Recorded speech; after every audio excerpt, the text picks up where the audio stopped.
Hi, I'm Rashawn 11 with Keller Williams Realty. Make sure you hit the subscribe button to be alerted with new videos. So today I want to talk about how much does it cost to sell a home.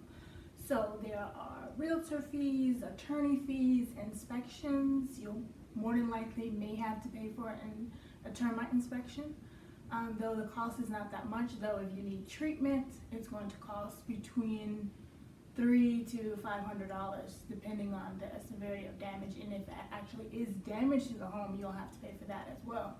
You'll also have to pay for items on home inspection lists that you and the buyer agree to fix.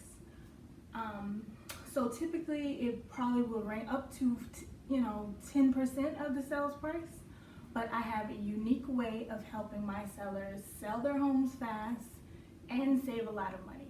So for more information, give me a call at 240-284-4114.